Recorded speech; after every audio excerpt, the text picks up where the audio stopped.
The only reason I even wore heels that morning was because I thought I'd be shaking hands with executives by 3 p.m., not watching my own career get redlined like a budget cut. You ever get so blindsided your body goes numb before your brain catches up? That was me, standing in that over-air conditioned conference room, staring at a one-page slap in the face. I was supposed to be named Director of Strategic Accounts. Erin had promised. She even winked at me in passing on Tuesday and said, "Get ready to celebrate, girl." Instead, she couldn't even look me in the eye as she slid that flimsy sheet across the table. Due to restructuring, the role will not be filled at this time. That's corporate for "Thanks for building the bridge, now get off it."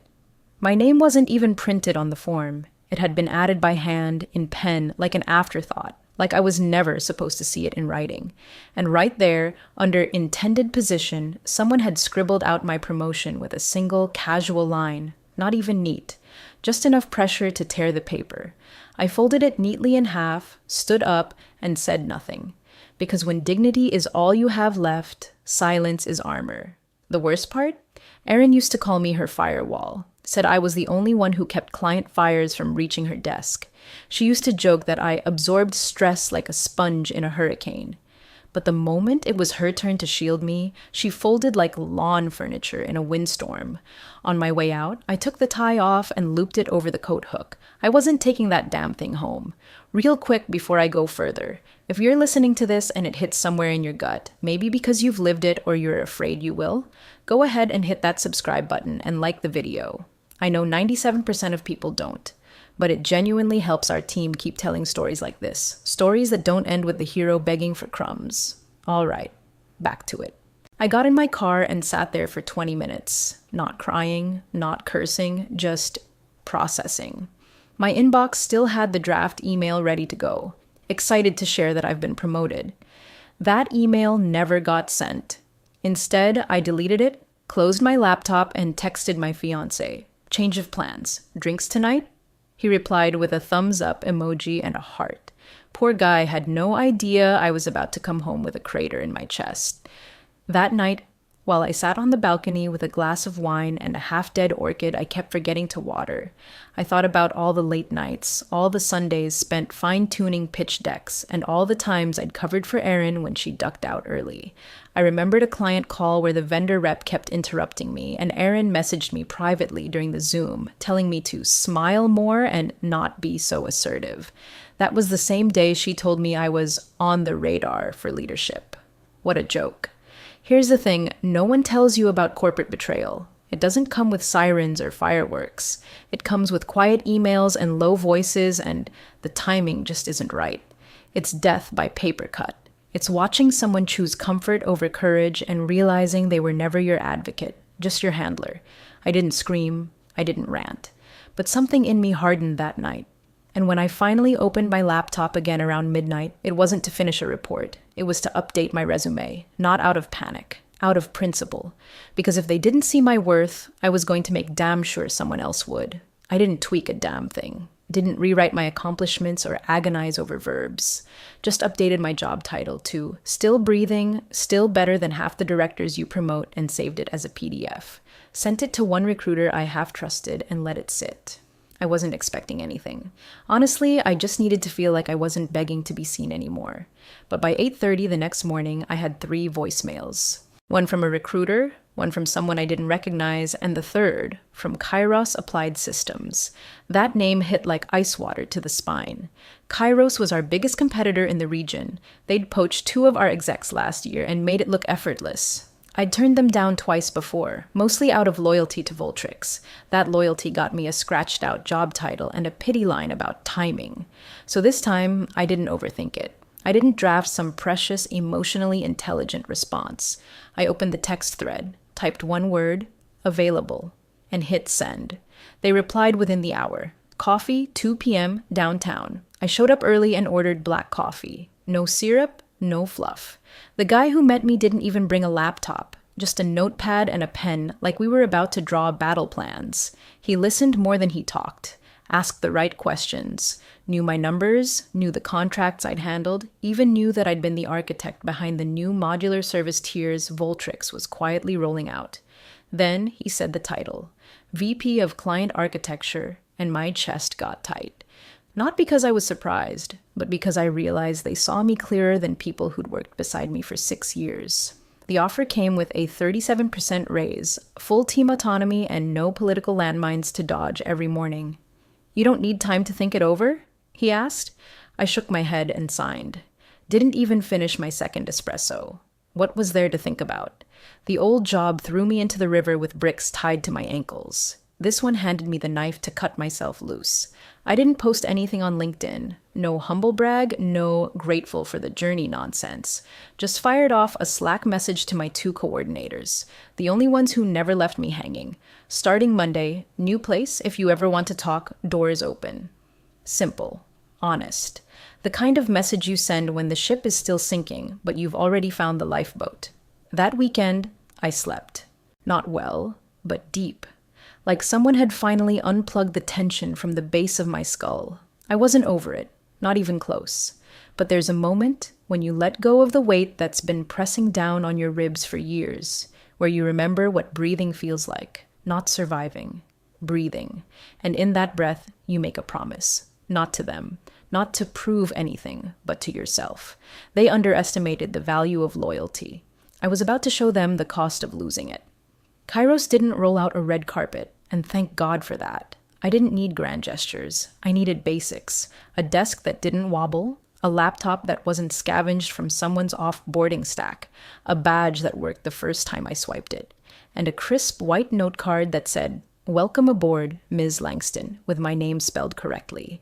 6 years at Voltrix, and they still managed to mangle it on internal emails. Here, it was right on day 1. You'd be amazed how far that goes after being treated like a replaceable cog for so long. My new team greeted me with that polite blend of curiosity and wariness, normal for a VP parachuting into a new org. But the difference? They actually listened. No passive-aggressive questions, no pecking order theater, just a real willingness to hear what I had to say. Halfway through onboarding, one of the senior strategists leaned over and whispered, "We've heard of you, by the way. Welcome, Escape." Meanwhile, back at Voltrix, 2 desks sat ghosted. No balloons, no awkward HR sheet cake. No, "we're sad to see you go" emails with fake enthusiasm and 4 different fonts. Just 2 plain resignation letters handed in before 9 a.m., signed and sealed. My 2 coordinators, the same ones who helped me build a portfolio that carried 22% of our regional revenue last quarter. Gone. Apparently, Erin caught wind mid-morning. She went desk to desk like she was trying to assemble a puzzle that kept deleting itself.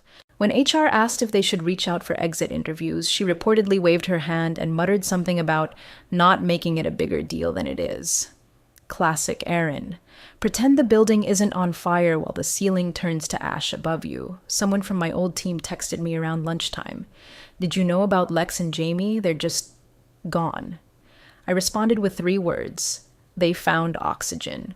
No one defected loudly. That's the part that made it sting over there. They didn't rage quit. They slipped away like a tide going out, leaving silence and confusion in their wake. I imagined Erin staring at those empty chairs, expecting loyalty to grow back like a weed. She never understood it was something nurtured, not extracted.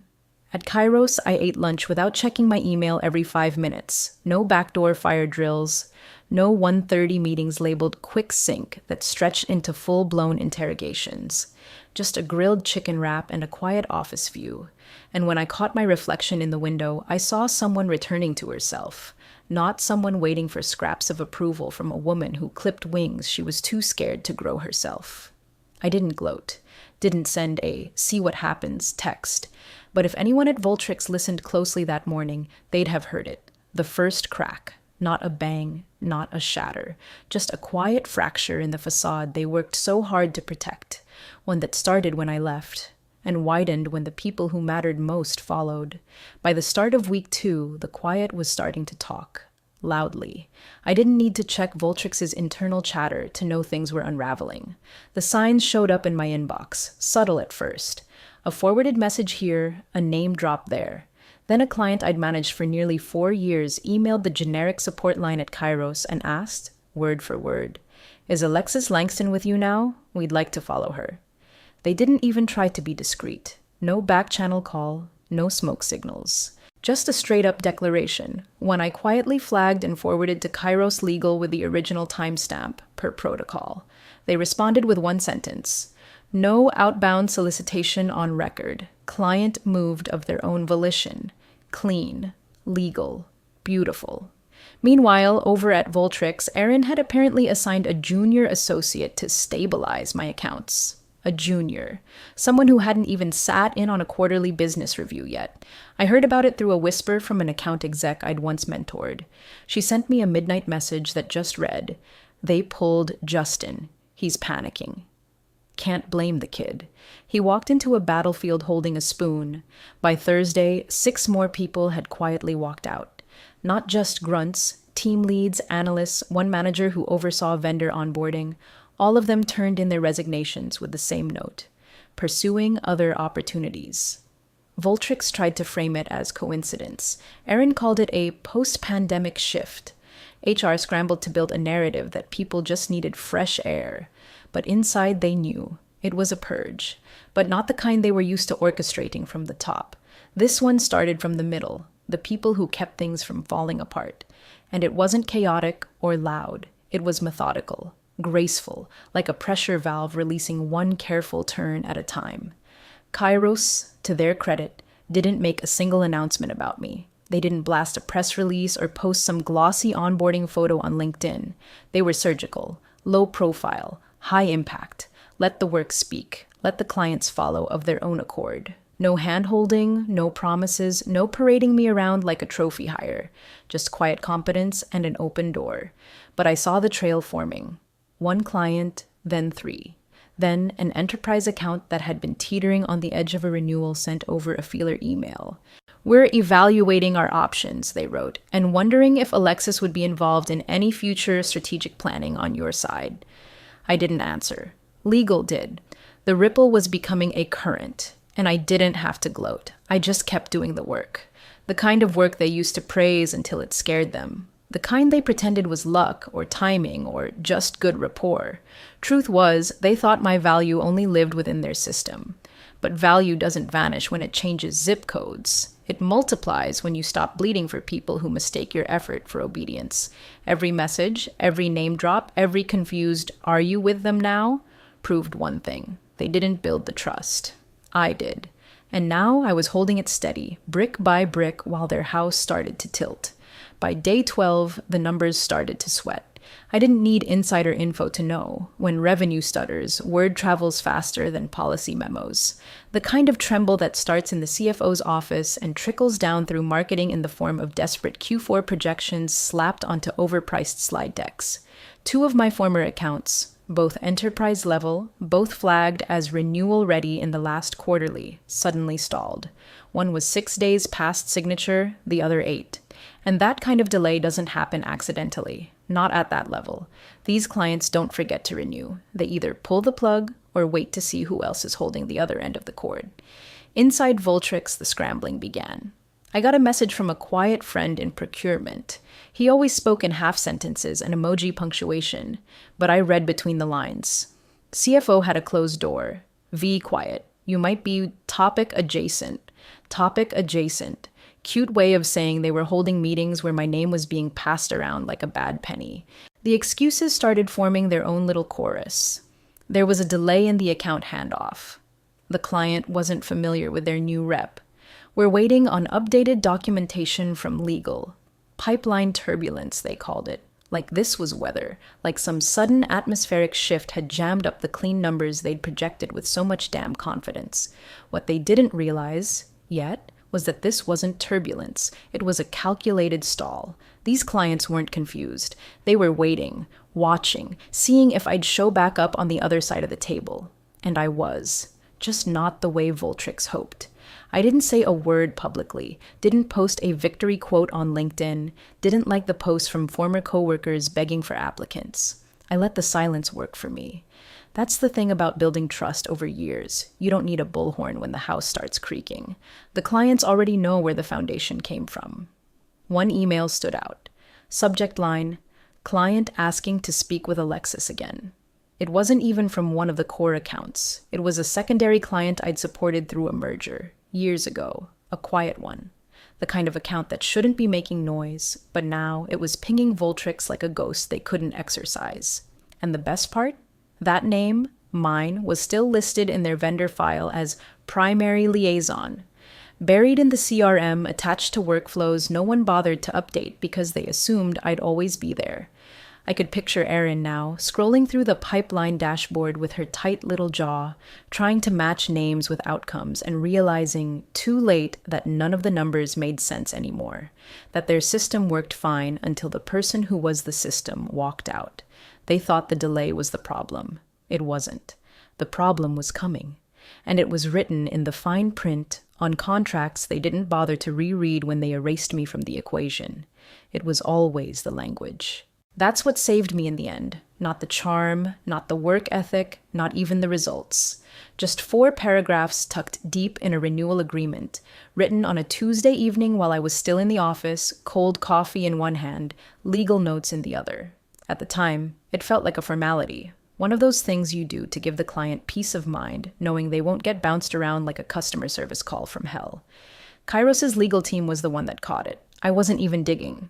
I'd sent over a few old contract examples as reference for building out their new enterprise tier, and one of their associates flagged it before I even got through my second cup of coffee. Section 6D, she said, scrolling through the PDF with surgical precision.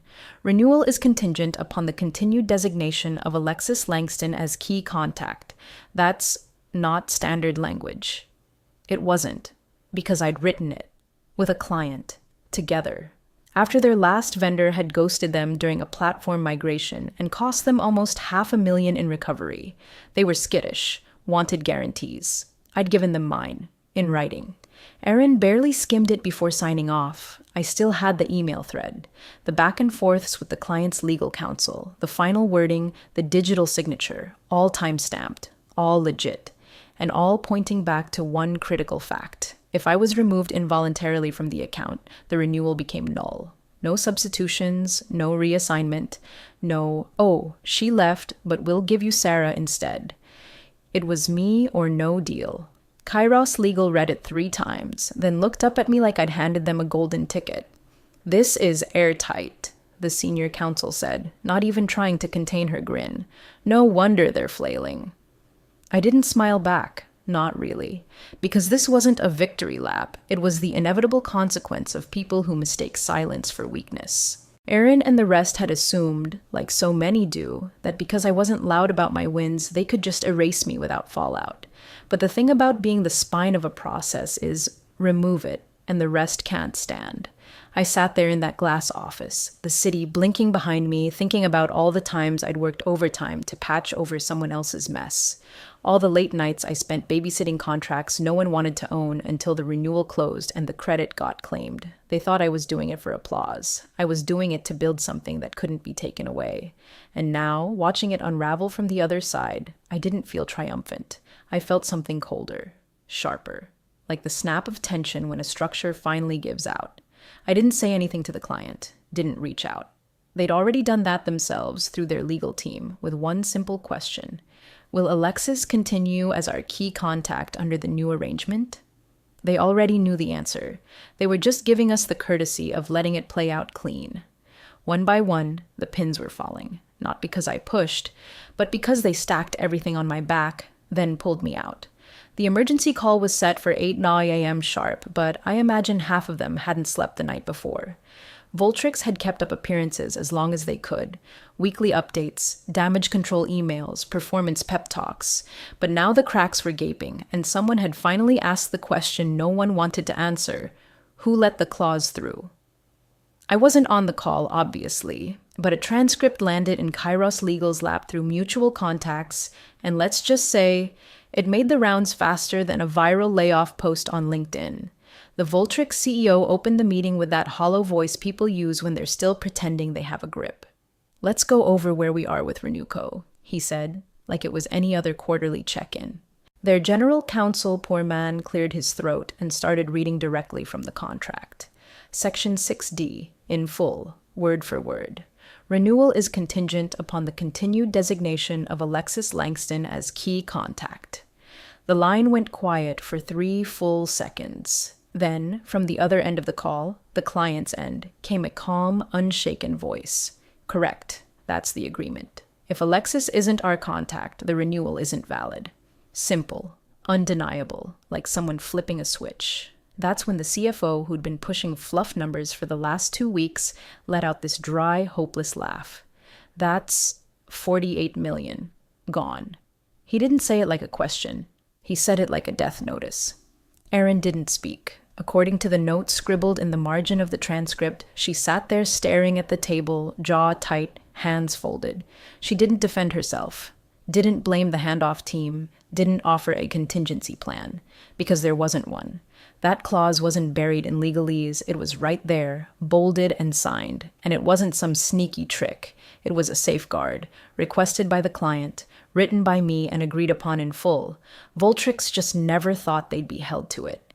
They assumed people were interchangeable, that a title was all it took to keep clients loyal. They thought value came from branding and headcount and swag bags at conferences. They never understood that the value had a name, and it wasn't theirs.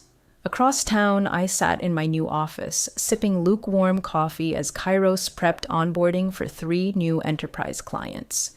My nameplate still had the plastic film over it. I hadn't even had time to peel it off. But already, the ripple effect was widening. I didn't feel smug, didn't crack a smile or toast to their failure. I just exhaled. Because in the end, this wasn't revenge. This was gravity. The simple weight of actions meeting consequences. And the thing about borrowed value is, eventually, the lease expires. First, it was just a missed call, no voicemail. I saw the name, Erin, and let it fade to red. Then came another. HR this time. Generic number left a halting message. We'd appreciate a quick conversation to clarify some recent client concerns. Then 2 more, back to back. One from the CEO's office, which I only knew because his assistant's voice was a tremor wrapped in polite phrases. The last was from Erin again, late at night, short, breathless. Alexis, please call me. I didn't.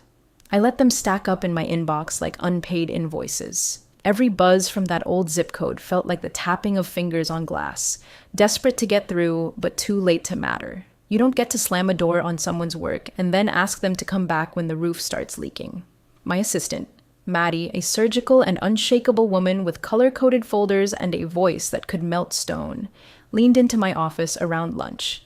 3 voicemails and an email from Voltrix, she said, holding a printed copy like it was a dirty napkin. Do you want to respond? I didn't even look up from the client brief I was reviewing. Send them the standard notice. Please route all correspondence through our legal team.